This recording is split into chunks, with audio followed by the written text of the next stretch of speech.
Dad used to be a Wall Street broker, and he still handles stocks for a few of Greenville's more prominent citizens, including several on the school board.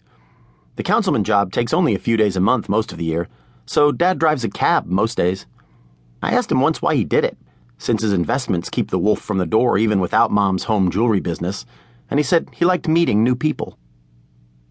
You'd think that nearly getting fired might have thrown a scare into Mr. Dimas and gotten him to back off a little, but no such luck. His idea for this year's social studies final was pretty extreme even for him.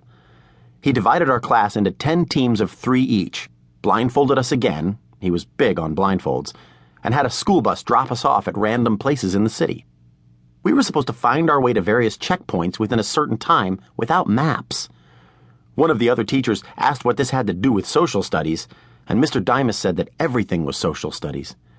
He confiscated all cell phones, phone cards, credit cards, and cash, so we couldn't call for rides or take buses or cabs.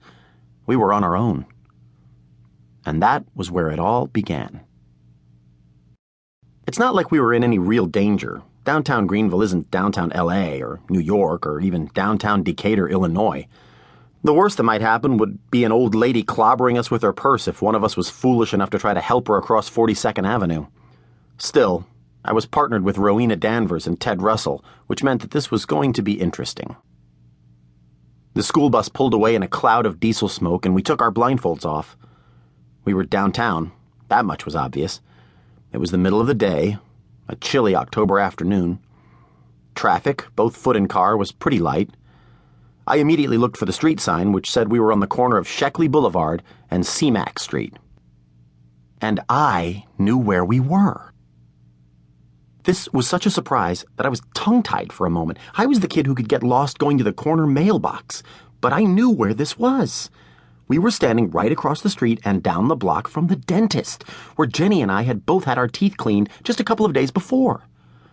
Before I could say anything, Ted pulled out the card Mr. Dimas had given each of us on which was written the location where we were to be picked up. "We have to get to the corner of Maple and Whale," he said. "Hey, maybe we can get your dad to pick us up, Harker." This is all you have to know about Ted Russell. He wouldn't be able to spell IQ. Not because he's dumb, which he is, as a bag of rocks, but because he couldn't be bothered. He was a year older than me due to having been kept back. I knew I would get nothing but the kind of jokes even grade schoolers would roll their eyes at from him. But I was willing to put up with Russell, obnoxious jerk that he was, to be here, to be anywhere, with Rowena Danvers. I suppose there may have been prettier, smarter, just generally nicer girls at Greenville High, but I'd never bothered looking for them. As far as I was concerned, Rowena was the only girl for me. But after 2 years of trying, I had failed to convince Rowena that I was anything more than a minor extra in the movie of her life. It wasn't that she hated me, or even disliked me. I wasn't important enough to warrant that. I doubt that we'd exchanged more than 5 sentences during the entire school year, and probably 4 of those 5 were along the lines of, "Excuse me, but you dropped this," or, "I'm sorry, were you sitting here?"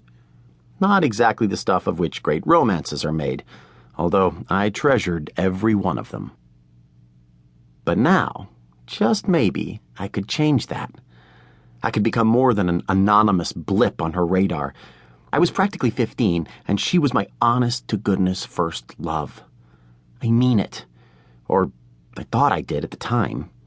It wasn't just a crush. I wasn't simply in love with Rowena Danvers. I was madly, deeply, passionately in love.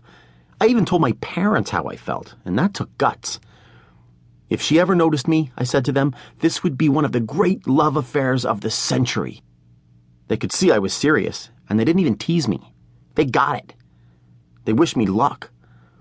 I would be Tristan, and she would be Iseult.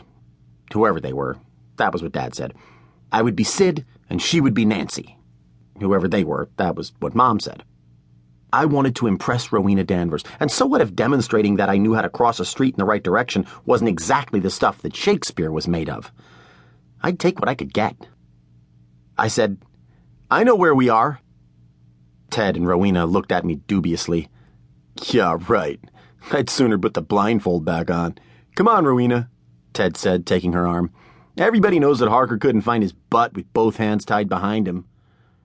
She pulled her arm free and looked at me. I could see that she didn't relish walking 5 or 6.